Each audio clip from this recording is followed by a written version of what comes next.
سبق نمبر 52 ابو فضل۔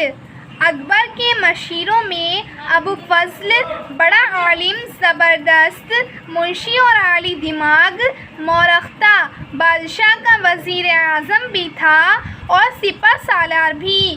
وہ دکن کی مہم سے تھوڑی سی فوج کے ساتھ واپس آ رہا تھا۔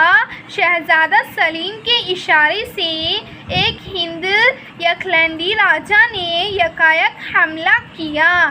ہمراہی پریشان ہو گئے، مگر ابو فضل نے بھی بھاگنے کو عار سمجھا اور سپاہیانہ طور سے میدان جنگ میں لڑ کر مارا گیا۔ اس کی تصنیفات سے تاریخ اکبر نامہ ہے، جس میں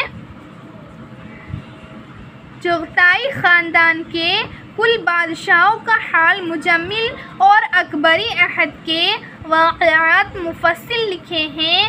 آئین اکبری میں سلطنت کے ہر زیغے کا حال اور ہر قسم کے انتظامات کی کیفیت بھی تفصیل و واریج کی ہے۔ سبق نمبر 53 فیضی۔ ابو فیضی ابو فضل کا بڑا بھائی اور اکبر کا مشیر، ایک نامور شاعر اور جید عالم تھا۔ سنسکرت کے علم ادب میں بڑی لیاقت حاصل کی تھی اور اس زبان کی چند مشہور کتابوں کا ترجمہ بھی فارسی میں کیا۔ اکبر گونا خواندہ تھا، مگر وہ علم و کمال کا بڑا شائق تھا، چنانچہ ایک سرشتہ سنسکرت سے ترجمہ کرنے کا قیام کیا، جس کا محتکم فیضی تھا۔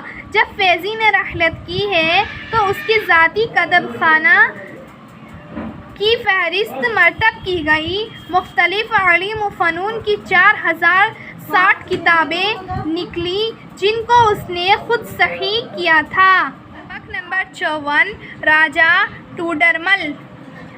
ٹوڈرمل بھی دریا بار اکبری کا دکن اعظم تھا۔ وہ قوم کھتری ایک غریب خاندان میں پیدا ہوا۔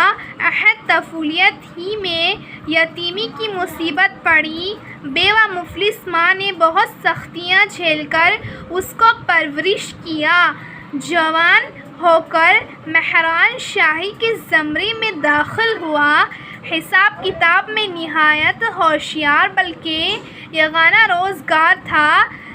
حسن لیاقت اور کاردانی و کارگزاری کی بدولت روز افزوں ترقی کرتا رہا، یہاں تک کہ شاہی وزارت کا رتبہ اور سپہ سالاری کا منصب پایا۔ کل ممالک محروسہ کی پیمائش اسی کے اہتمام و انتظام سے ہوئی۔ صوبوں کی حد بندی اور جمع کا کام نہایت خوبی سے انجام دیا۔ 10 سال بندوبست اسی کے نام سے مشہور و معروف ہے۔ وہ محض منشی اور محاسب ہی نہ تھا، بلکہ نہایت دلاور سپاہی اور مرد میدان بھی تھا۔ بنگال، بہار اور گجرات کی فتوحات میں اس نے بڑے بڑے کام کیے۔ وہ اپنے مذہبی مراسم کا بڑا پابند تھا۔ اکبر کئی بار جھنجھلایا بھی، لیکن اس نے اپنے معمول میں کبھی فرق نہ آنے دیا۔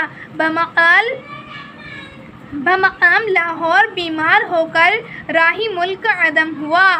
سبق نمبر 55 راجہ بیربل۔ یہ راجہ اکبر کا بڑا جلیس و دانیس اور ہمدم ہمنشین تھا۔ ہندی زبان کا عمدہ شاعر، نہایت خوش مزاج، بڑا حاضر جواب، تیز طبع اور لطیف و ظریف آدمی تھا۔ اس کے سینکڑوں لطیفے اب تک زبان زدِ خاص عام ہیں۔ فیاضی و سخاوت میں بھی بے مثل و بے نظیر تھا۔ قوم یوسف زکی کے مقابلے میں لشکر لے کر گیا تھا، ایک درہ میں گر کر سارا لشکر تباہ ہو گیا۔ راجا بھی وہی کام آیا۔ اکبر نے اس کے مرنے کا بڑا غم و والم کیا۔ اس دن سے بادشاہ کی بزم عیش بھی پھیکی پڑ گئی۔ اکثر کہا کرتے تھے کہ لطف صحبت تو بیربل کے ساتھ رخصت ہوا۔